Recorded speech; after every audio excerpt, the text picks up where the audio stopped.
기도해도 상황은 달라지지 않습니다. 빌립보서 4장 6절 아무것도 염려하지 말고 다만 모든 일에 기도와 간구로 너희 구할 것을 감사함으로 하나님께 아뢰라. 그리하면 모든 지각에 뛰어난 하나님의 평강이 그리스도 예수 안에서 너희 마음과 생각을 지키시리라. 우리는 기도할 때에 내 뜻, 내 소원 구하며 이것 주세요, 저것 주세요, 이 상황을 좀 바꾸어 주세요, 저 사람을 변화시켜 주세요 라고 기도하죠.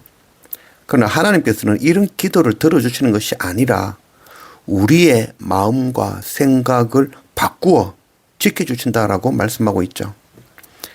내가 원하는 거 내려놓게 하시고 지금의 상황에 만족하고 감사하게 하시고 그 상황을 받아들이게 하시고 또한 그 사람이 변하는 것이 아니라 내가 변하게 하시는 것, 이게 바로 기도의 능력이죠.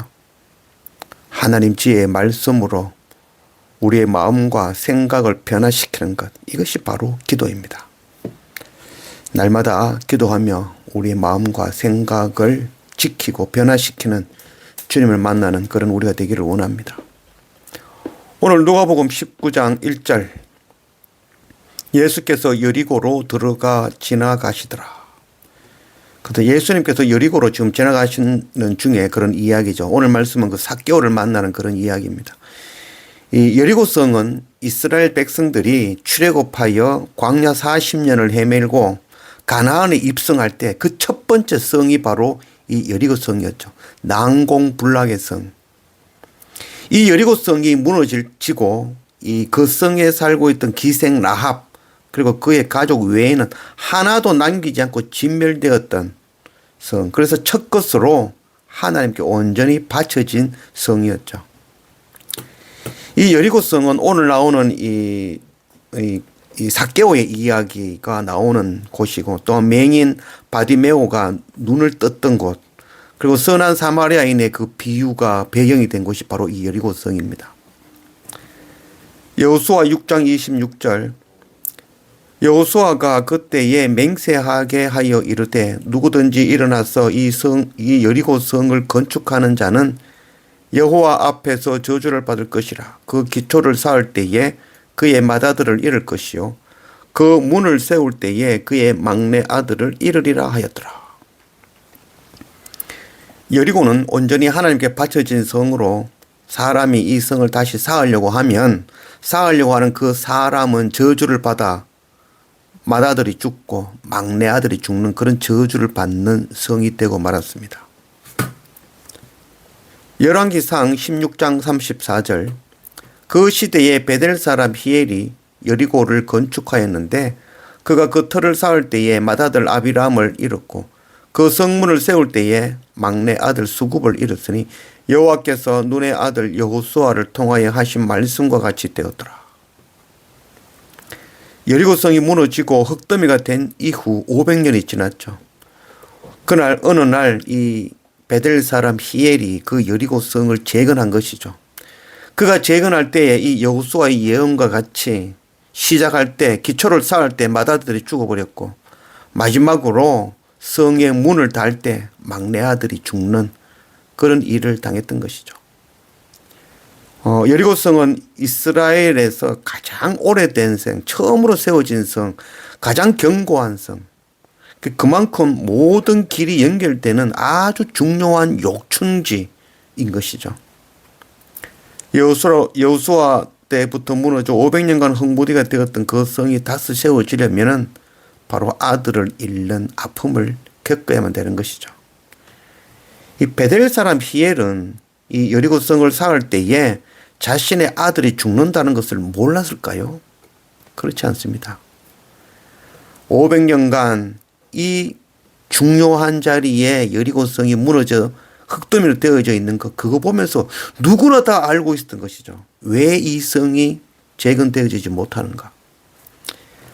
이스라엘 백성들은 태어나면서부터 말씀을 가르칩니다. 말씀을 거의 외우다시피 하는 사람들이죠. 그래서 우리가 성경을 좀 안다 하는 사람들보다는 10배 이상은 아마 누구나 다 더 많이 아는 백성이 바로 이스라엘 백성들입니다.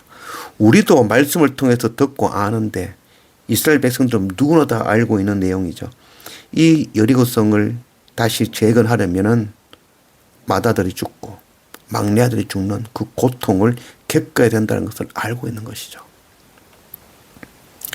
여리고성은 바로 베델 사람 히람이 그의 두 아들 바로 아비람과 스굽의 희생으로 다시 사람이 사는 성읍으로 세워진 것입니다.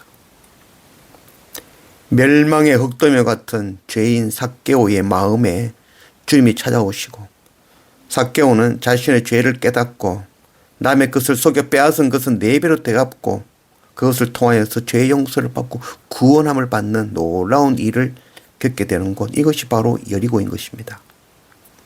멸망당한 흙더미 같은 나를 일으켜 세우시고 죄를 깨닫고 생명으로 구원을 얻게 하는 방법, 그 방법은 바로 아들의 희생입니다.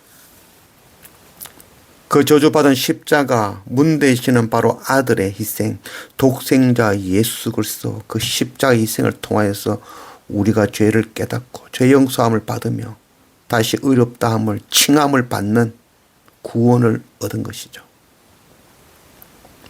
이恩을 깨닫고 자신의 죄를 아는 자는 삭개와 같이 자신의 것을 나누고 내가 행한 악을 회개하며 돌이키며 네 값절로 갚는 은혜가 있는 것입니다.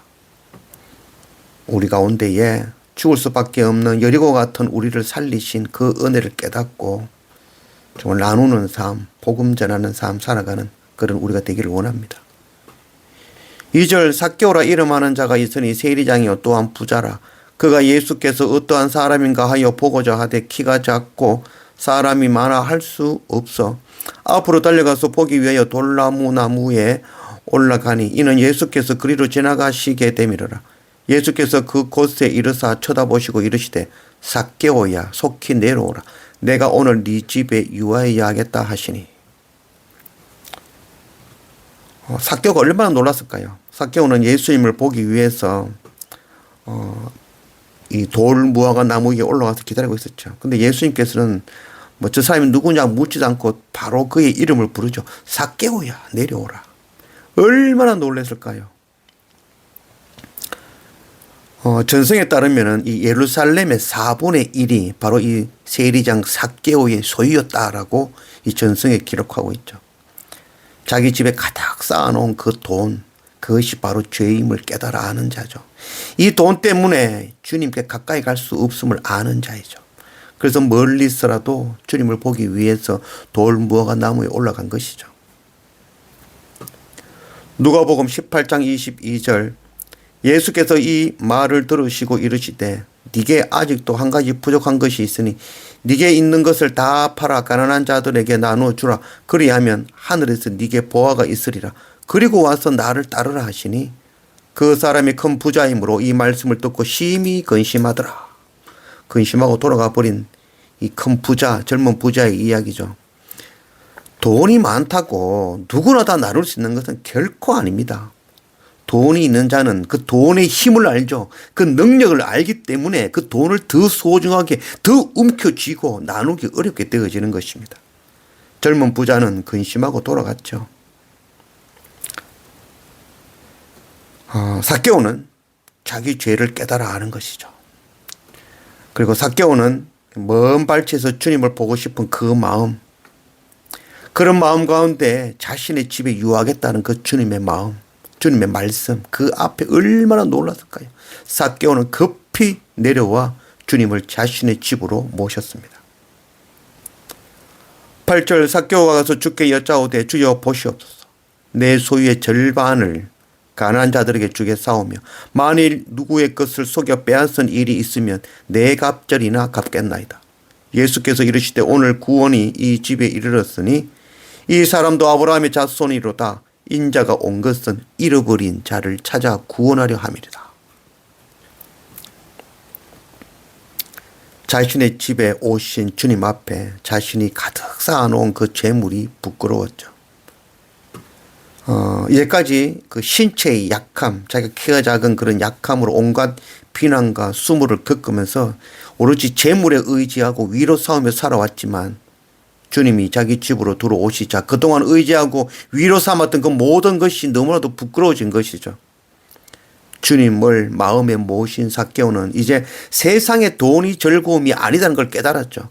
자신의 소유를 팔아 가난한 자들에게 나누어 주겠다고 한 것이죠. 예수님을 만난 사람들은 모두 아이고 제가 뭘 해야 되겠습니까? 라고 자기가 내가 뭘 할까요? 물어봤죠. 그러나 삭개오는 먼저 자신이 스스로 할 일을 주님께 아뢰었습니다. 예루살렘 전체의 4분의 1이 자기 것이었다면 얼마나 많은 돈을 갖고 있을까요? 그 절반으로 가난한 자를 섬기고 또한 빼앗은 것이 있다면 네 갑절로 갚겠다는 것. 결코 쉬운 일이 아니죠. 이런 일 가운데 주님은 그 삭개오를 향하여 이도 참 아브라함의 자손이다고 칭해 주시고 그의 죄를 사해 주시고 하나님의 나라 백성 삼아 주신 것이죠. 구원을 베푸신 것이죠. 이 얼마나 놀라운 은혜입니까? 우리가 날마다 하나님 앞에 엎드리기를 원합니다. 내 소원 구하며 이것 달라 저것 달라 이거 변화시켜 달고 저 사람 좀 변화시켜 달라고 이런 기도 우리가 좀 그만하기를 원합니다. 하나님 앞에 날마다 엎드리며 나를 내려놓고 하나님의 뜻을 구하며 내게 주신 것에 만족하고 감사하며 지금의 상황에 감사하고 그가 아닌 내가 변하고 내 마음과 생각이 날마다 새로워지기를 원하는 그런 우리가 되어지기를 원합니다.